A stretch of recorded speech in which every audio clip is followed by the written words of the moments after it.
Hey guys, welcome to a trade recap. So this was for the Euro USD trade we had on the Monday 25th. Pretty painful if you ask me. Um, Ended up total was a negative 1% loss.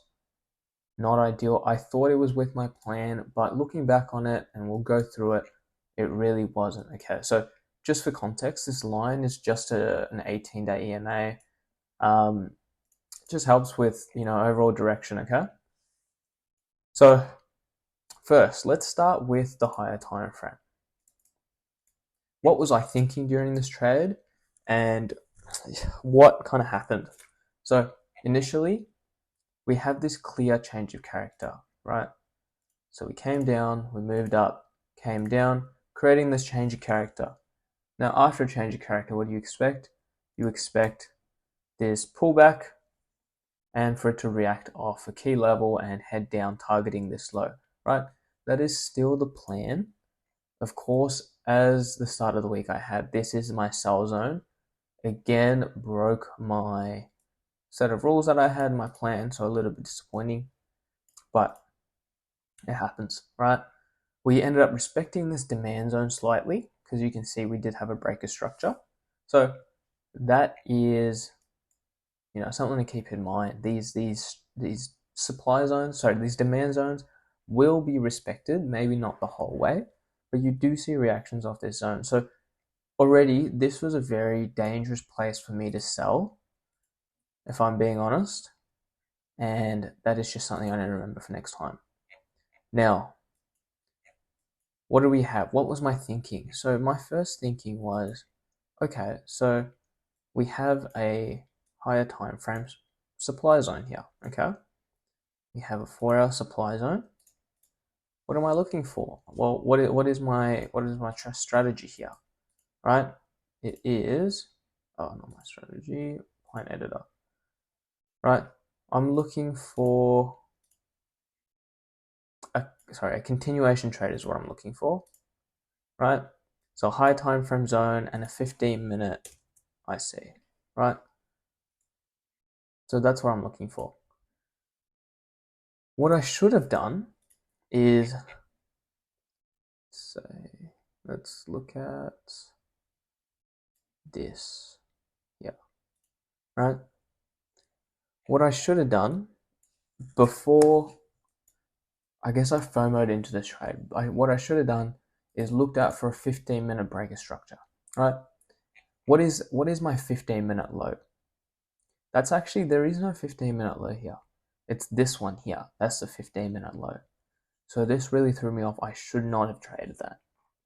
I should have waited and I should have been patient. I shouldn't have traded that. Instead, what I did was, because I was scared of missing this move, I used the 3-minute IC. Now, my 3-minute IC is a part of the plan, but it's for a counter trend move. But I should have that 15-minute order flow change first, if that makes sense, right? So I have my 3-minute IC, and what do? I take price moves up, right? Fails to put in a new high, okay? So I enter, stops above, fine, fair enough. It's okay to lose, right? Completely fine. But my major rule break here was re-entering, because in my head, it goes against my rules. I should not trade immediately after taking a loss. Every time that's bad news. So what I did was, my major first rule break was not following the strategy, right?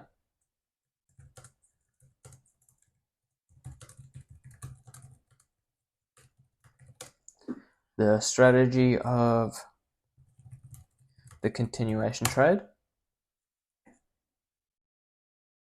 being patient and waiting for a 15-minute IC, okay? Next, second rule break was re-entering after taken out. Immediately. I spelled that so wrong. Alright. This was my second rule break. Now, third one, I'm kind of on and off about going to break even straight away. Yes, that would have saved me 0.5%. That still very torn about that. Sometimes it works out, sometimes it doesn't. But I'm not too mad about that. I wouldn't put that down as a breaking of my rule. So that's essentially what went wrong, right? I misidentified my IC. Should have been a 15-minute, not a 3-minute.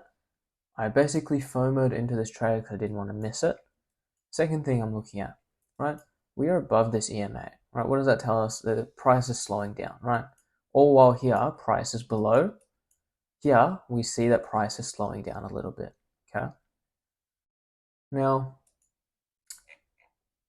yeah, it's a hard lesson. 1% hurts. But, we'll move for the next week, well, for this coming days.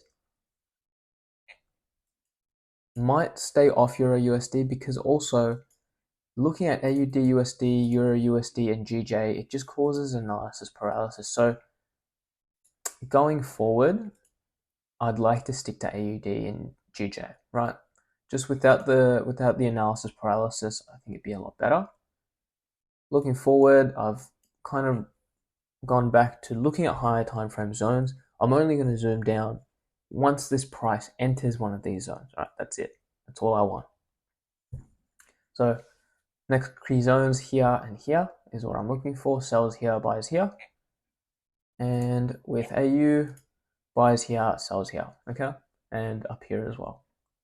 So that's the trade breakdown, a little bit more in depth. This one hurt particularly well, just because you guys were in there as well. So I don't really, we'll see what happens this week. But yeah, just the re-entry got me. It really broke my rules. Not a big fan of that. So more disciplined traders from that lesson. But yeah, thanks for tuning in. And I hope you guys got something out of that. Review your rules. This is why journaling is so important. I know exactly what I did wrong.